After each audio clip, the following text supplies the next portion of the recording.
The atmosphere inside ABC Studios fell into a sudden, charged silence as Representative Jasmine Crockett leaned forward, her eyes steady, her patience visibly giving way to a quiet, deliberate intensity. For nearly 20 minutes, the Sunday morning roundtable on criminal justice reform had unfolded with the usual pretense of civility, spirited yet supposedly respectful debate, until former Florida Attorney General Pam Bondi's constant interruptions began to crack the facade. Again and again, Bondi had talked over her fellow panelists, but particularly over Crockett, dismissing her data-backed points with scoffs and exaggerated gestures. When the discussion turned to racial disparities in sentencing, Crockett cited official Justice Department statistics, only for Bondi to respond with an eye roll and a sharp dismissive wave, declaring that activists turned politicians loved to manipulate data to push their so-called radical agendas. As someone who actually prosecuted real criminals, Bondi added smugly, I can tell you those disparities disappear when you account for prior records.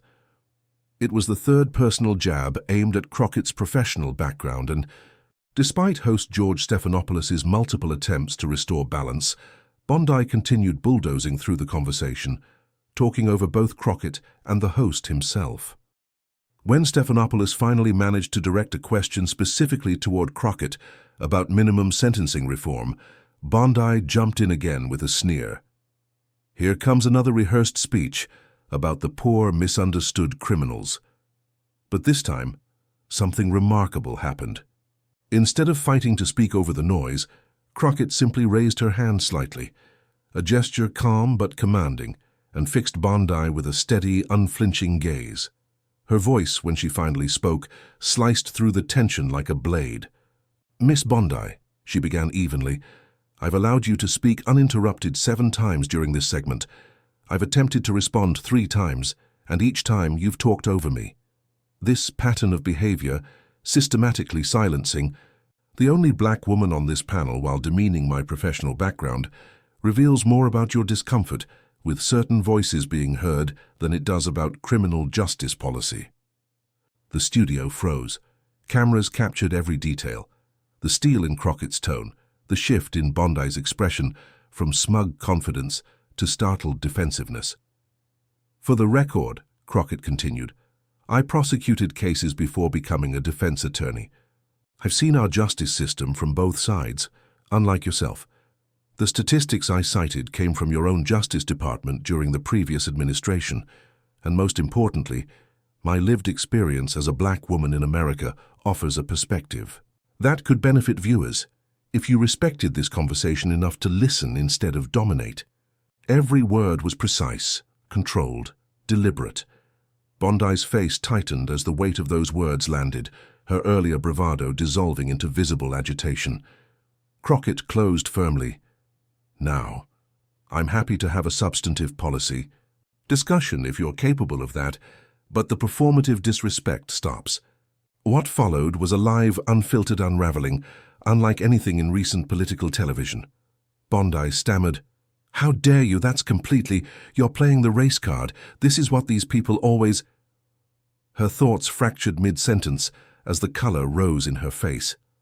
The once composed media personality, who'd built her reputation on confident control, suddenly looked lost. Her hands trembled as she fumbled with her notes, scanning the studio for allies who weren't there. Analysts would later describe it as one of the most authentic moments of accountability ever captured on television. A psychological collapse broadcast in real time.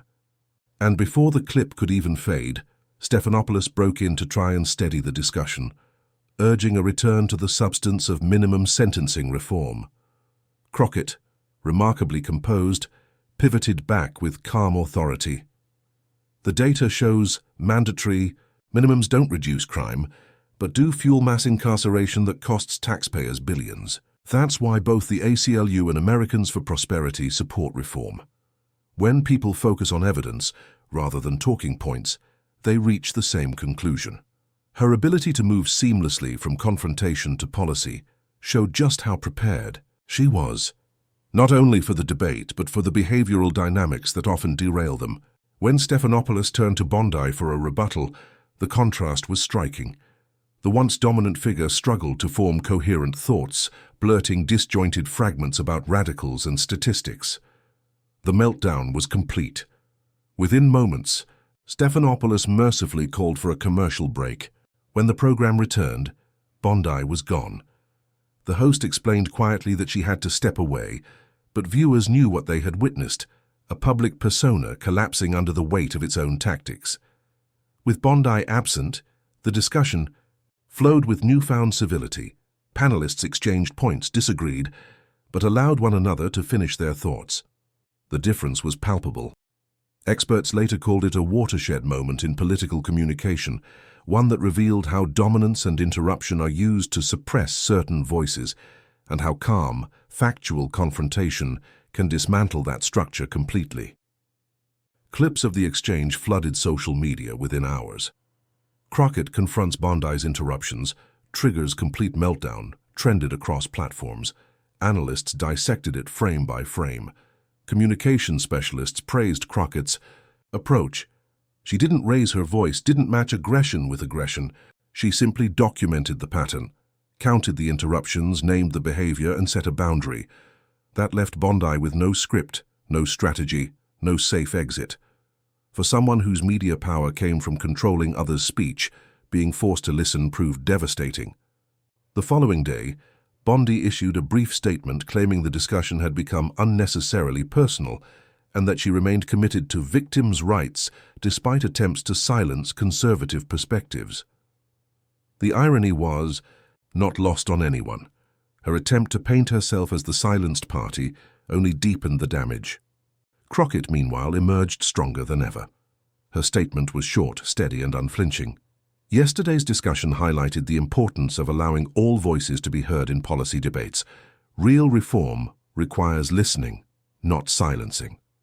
Behind that simple message was a profound shift in how viewers and commentators understood televised discourse.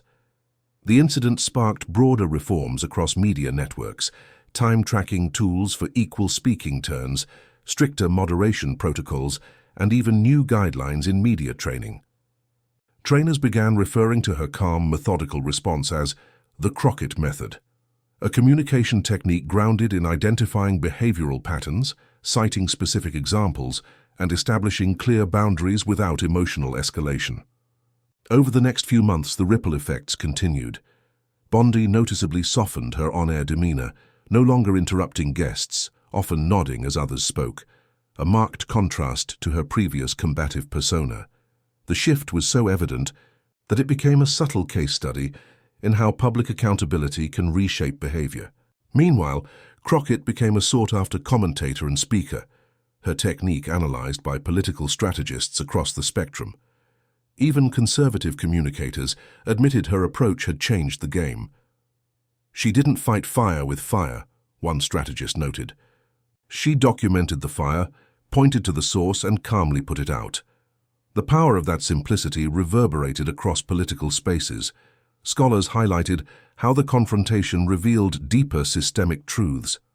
That domination tactics in public discourse often mask insecurity, and that true confidence lies in restraint. Social scientists observed that Crockett's composure, her ability to remain grounded and specific, transformed what could have been just another heated TV clash into a defining cultural moment about who gets heard and how. The viral clip became more than entertainment. It became evidence. It demonstrated that calling out silencing tactics with facts, patience, and unwavering clarity can dismantle performative authority more effectively than shouting ever could.